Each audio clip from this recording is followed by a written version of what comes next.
On to the bizarro banter portion of this podcast. We get another wetting of the whistle. This is Bizarro World.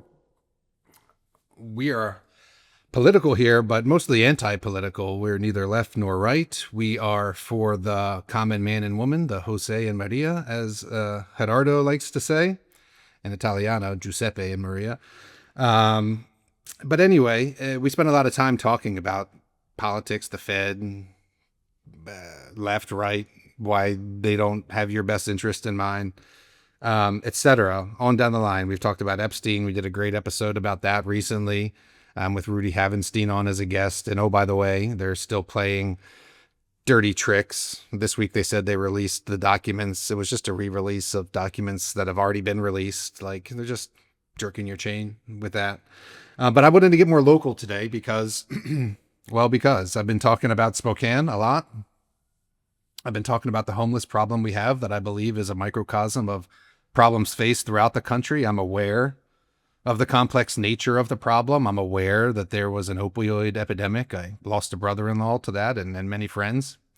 I'm aware that there's vast inequality in the country because of the Fed and the politicians that I just spoke about. It's why you need to own the assets, by the way. It's why I do what I do and preach what I preach. But all politics is local. And at the local level, I'm seeing the same shenanigans I've been seeing for over a decade at the national level, particularly as I pay closer attention. So I am of the belief now that many politicians are in dereliction of their duty. They are not doing the will of the people. They don't have your best interests at heart. That's why I rarely vote. It's why I don't support politicians. It's why I chastise them and I point and laugh at them. Here in Spokane, we have a really bad homeless problem. It's gotten significantly worse over the past 2 years after they disbanded a homeless camp that had some 700 people in it. And those folks had nowhere to go except for the city streets of downtown Spokane. And now, in many locations, but centered in a couple locations specifically in Center City, there's vast crime. There's vast human feces on the sidewalks. I found a dildo on the sidewalk the other day walking out of my office. There's encampments. There's all kinds of property crime, drug use, open drug use, etc. Right? And so I'm not trying to sound unempathetic here. Like, I know that they're people. We need to be trying to do the best we can for them. But at the same time, they need to be held to some of the same standards that the rest of society is held to.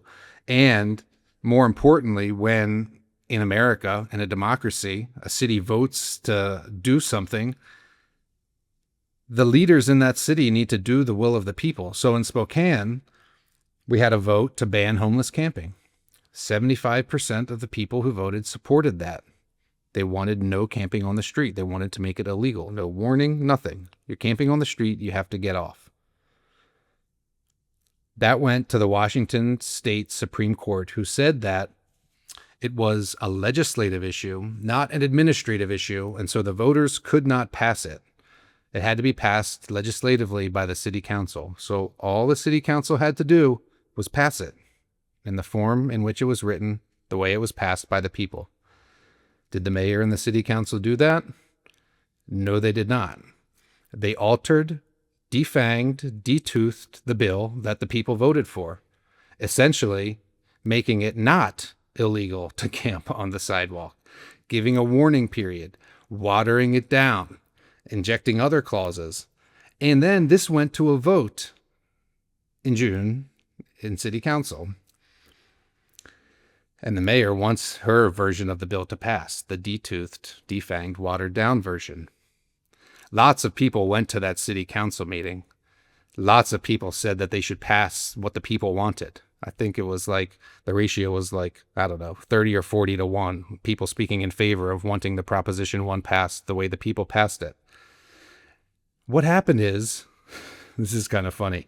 The mayor's got a couple lapdogs on the city council, and one of them, who she appointed, by the way, wasn't even elected, voted the wrong way.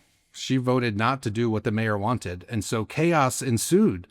The meeting went till after midnight.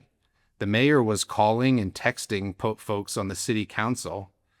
Allegedly, we're told, this one city council person who voted the wrong way had previously been promised a job by the mayor in the city administration once her appointed term was up, that was allegedly threatened in the wee hours of that morning in those texts and calls and backroom sessions, threatening to take that city councilwoman job away with the city unless she changed her vote. That's the allegation. We have the texts, we have the calls. There's been a Spokane Ethics Committee investigation opened up, and the paper's not writing about it. And I think the people are fed up. So what you had here is a mayor and a city council who took a city council meeting until the wee hours of the morning, heard from the public what they wanted, and did the exact opposite because that's what their agenda is. This is a very complex issue, I know, but again, all politics is local.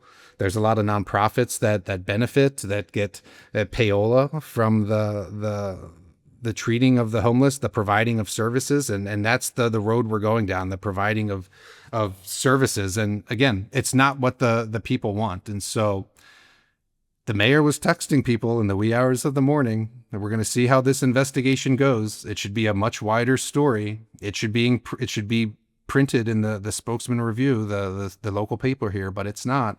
And I would bet you, I don't even have to bet you, I know this is going on in cities and towns across America because I come from a small town on the East Coast in Maryland, Elkton, Maryland, by the way, and I know the good old boy complex and how it works. It's why I'm an outsider. It's why I'm independent. It's why I provide for myself and my family and don't rely or want to rely on the government to give or do anything for me. But when I see the government, especially at the local level, defying the will of the people, they are in dereliction and bastardization of their duty. This is America. This is democracy. Elected officials work for the people. They are not to be doing backroom deals to defy the will of the people. It's un-American. It's unethical. And we need to point and laugh when we see it.